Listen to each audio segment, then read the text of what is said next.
They've installed these large fences really surrounding all of Capitol Hill, creating what amounts to a green zone in the middle of the nation's capital. You would be a no still on Biff right now?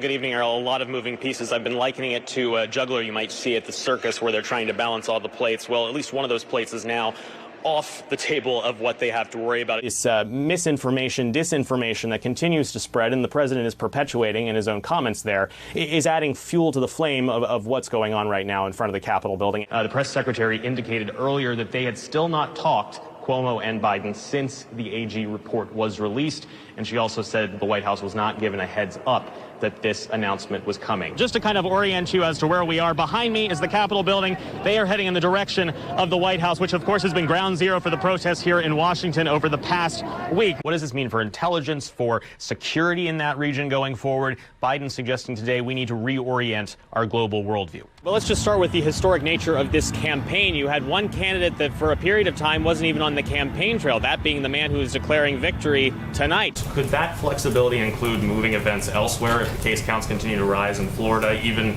possibly back to Charlotte if the cases stabilize there? Mike Bloomberg spent big in this state. We are talking $7.3 million spent on ad buys. We're talking television, digital, etc. And right now, 9.4%. Why is that an important figure, Tim? Because 15% is the amount you need statewide to start getting statewide delegates. This is not the first time a North Carolina state gobbler has been spared the oven courtesy of the President of the United States. The last time was back in 2009. This tradition of pardoning turkeys, by the way, dates back to the George H.W. Bush era.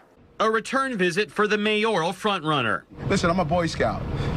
You know, we believe being prepared. Eric Adams bringing together New York's 2 senators and most of the city's Democrats in Congress for a meeting at the party's headquarters in Washington. Those who backed him in the mayoral primary and those who did not attending. Lawmakers saying he told them that his success in part depends on theirs. He came down here and said, I need all of you to work together. Adams says they spoke about gun violence, education, and climate change. He urged them to reform the cap on the deduction for state and local taxes and push them to fight for funding to help the city move forward. He was humble. He was clear-eyed about the challenges that lie ahead. It's great that Eric Adams came down so early on. Adams' visit, following a similar trip to see President Joe Biden, gave him the aura of a mayor-in-waiting, embraced by his party and preparing to govern, although he still faces a Republican, Curtis Sliwa, in November. His visit came on the heels of a New York Post report that Adams, at a recent fundraiser, claimed he was running against the Democratic Socialist movement. Members of that movement, Representatives Alexandria Ocasio-Cortez and Jamal Bowman, attended the D.C. meeting. Bowman downplayed any tensions. Oh, no, we ain't talking about that, man. We ain't caught up in that. We trying to work to help the kids in the city, period. All children, no matter what. It was a very positive tone from the beginning of the meeting through the end. Asked about the report and his own relationship with the party's progressive flank, Adams said this. I'm in the campaign season. I need to show the differences on philosophy between those who I'm running against. And then January 1st, when I'm governing, it's about making sure that we have everyone at the table to govern the city. While in Washington, Adams also made a few other stops. A Capitol Hill aide telling me that he dropped by the Congressional Black Caucus's lunch and also met with some other congressional leaders. It was a moment that rocked the political world. Little-known insurgent Alexandria Ocasio-Cortez besting longtime Congressman Joe Crowley in the Democratic primary and going on to represent the Bronx and Queens on Capitol Hill. Nearly 3 years later, the Congresswoman's sphere of young progressive colleagues from New York has grown. Jamal Bowman and Mondaire Jones, both candidates she endorsed, joining the ranks. There is something to be said about the fact that New York is a progressive nexus in the House of Representatives in terms of the congressional delegation that we're sending. It's next level.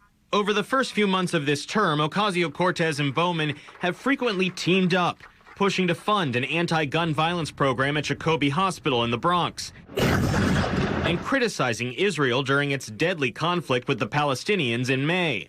Bowman is the first male member of the so-called Squad, which began with AOC and 3 other young progressive congresswomen. I love AOC. I love being a member of the Squad. Jones and Ocasio-Cortez are also close, an alliance that was clear when they took center stage together at a Capitol rally to extend the federal ban on evictions. The demonstration ended when the Biden White House took further action to help renters. Ocasio-Cortez argues the expanding progressive circle has had an impact, including during COVID relief negotiations this year. I don't even think stimulus checks would happen without the election of individuals like Representative Jones and Bowman adding to the ranks of very vocal progressives. But now comes the big test. If they choose, this progressive cohort could exert a great deal of influence in the coming weeks as lawmakers determine the fate of President Joe Biden's Build Back Better agenda. Ocasio-Cortez recently threatened to vote against a bipartisan infrastructure bill after moderate Democratic Senator Joe Manchin called for tapping the brakes on a far larger $3.5 trillion spending plan that includes climate and health care spending. She wants the two linked together. Jones agrees. I have great difficulty seeing how we do everything we need to do, including on the scale of what we need to do, if it is less than $3.5 trillion.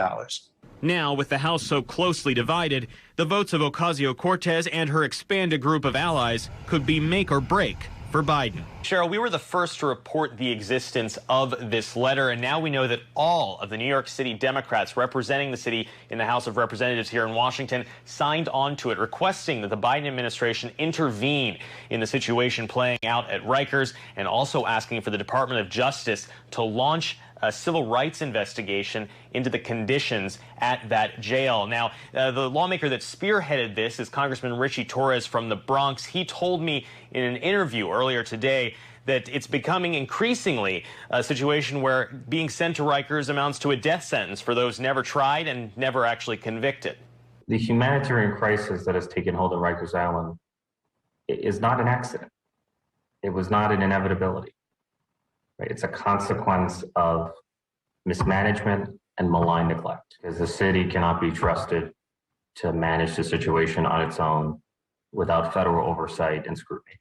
Now, in the letter, they go on to cite what they describe as deplorable conditions within the jail, citing violence, the deaths that have been seen there over the past few months, plus the staffing issues, not to mention the spread of the coronavirus. There is already a federal monitor reviewing the situation at Rikers, but in this letter, they say they'd like to see the Biden administration step in and coordinate with New York City and state officials to try to stabilize what they call the current crisis prior to the facility's permanent closure. It's worth noting this is not the only letter that we have seen from New York City lawmakers here in Washington over the past couple days. If you remember, earlier this week, a group of 4 lawmakers sent a letter to the mayor and the governor requesting that the facility be shut down immediately and the prisoners released. That is something that the mayor immediately dismissed. But at the end of the day, it goes without saying, there is now a building amount of pressure from lawmakers here in Washington from our New York City delegation calling for some sort of action to deal with what's playing out